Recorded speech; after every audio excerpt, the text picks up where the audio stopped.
తెలిసి కాని తెలియక కాని నరసింహస్వామి వారి దర్శనం చేస్తే ఐశ్వర్య ప్రాప్తి కలుగుతుంది, అపమృత్యు దోషం పోతుంది, 3 రుణభారం పోతుంది. అప్పులున్న వాళ్ళు ఎక్కువగా నరసింహస్వామి వారి దర్శనం చేస్తే ఆయన యొక్క అనుగ్రహంతో ఐశ్వర్యం కలిసి వచ్చి రుణభారం నుంచి బయటపడతారు అని. అంత గొప్ప స్వరూపం ఆ నరసింహ స్వరూపం. ఏమి నారసింహం, ఏమి అద్భుతం, ఏమి అవతారం! ఇంతమంది స్తోత్రం చేస్తే ఆయన ప్రసన్నుడు కాలేదు.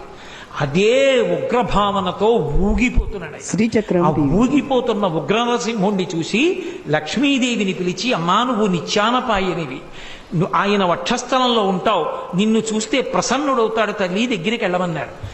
ప్రళయార్కబింబంబు పగిదియున్నది కాని పూర్ణేందు చంద్ర నిభము కాదు.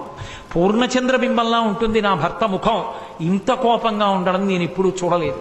అయ్య బాబోయ్, నేను కూడా దగ్గరికి వెళ్ళనంది లక్ష్మీదేవి.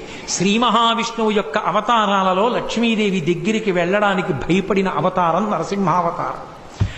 అందరూ భయపడుతుంటే, ప్రహ్లాద నీ గురించే వచ్చింది అవతారం, స్వామిని నువ్వు దగ్గరికి వెళ్ళి ప్రసన్నుండి చేయమన్నారు. ప్రహ్లాదుడు చిన్న పిల్లవాడు గబగబా వెళ్ళి స్వామికి పాదములను పట్టి నమస్కరించి,